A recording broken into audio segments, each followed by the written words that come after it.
Welcome back, I'm Quentin, and today we're going to be taking a look at making a C++ program that does the mathematical equation c squared equals a squared plus b squared. Alright, so the first thing that we want to do is go to our C++ editor. For this, we're just going to use code blocks here. So we're going to create a new project. As always, it'll be a console application. We'll press grow, hit next, make sure it's C++, and then we'll say c2 equals a2 plus b2. And then we'll make sure that it goes to the desktop, right, which we got there, and then we click next, and then we click finish.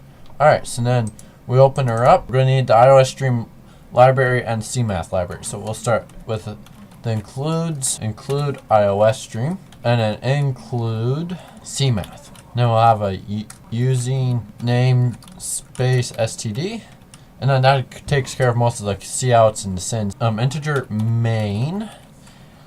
Now, as always with C++, the main class is automatically run first.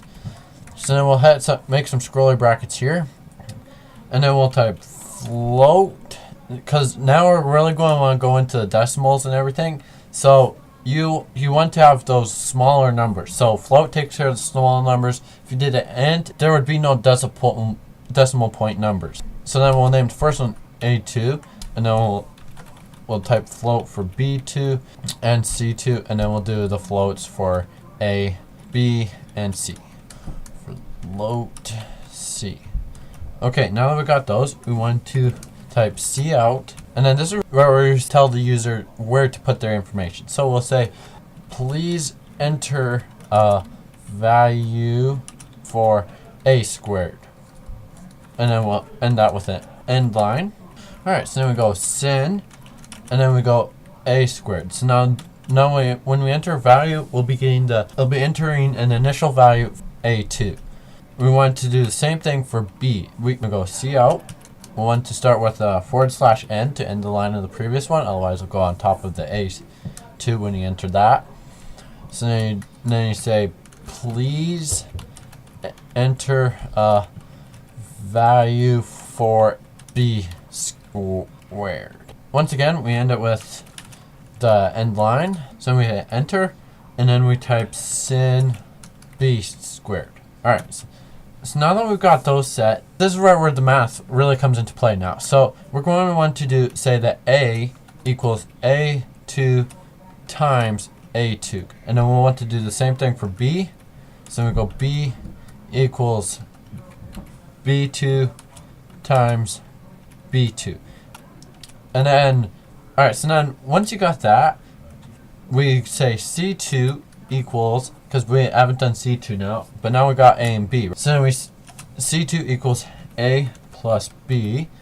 Alright, so then after you get that, you want to do C equals SQRT as in square root.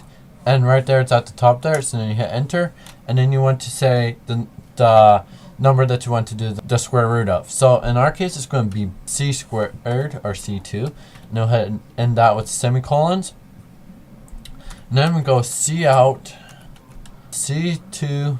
So we go c squared equals spacebar, and then two little less than symbols, and then we'll do c, because c is the number that we just calculated. Well, two more, and then end line. We're just going to end the entire code with return 0.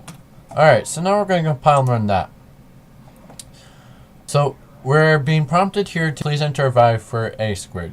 So we're going to say that a squared was 5. And then please enter a value for b squared. We'll say 6. Alright, so then it equals 7.81025.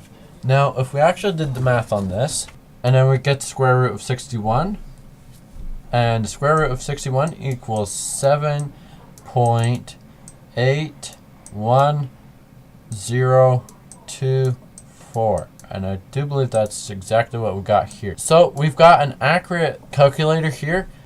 It did round up because the last number after the 4 here is actually a 9. So it would round this 4 up to a 5. This is actually very precise.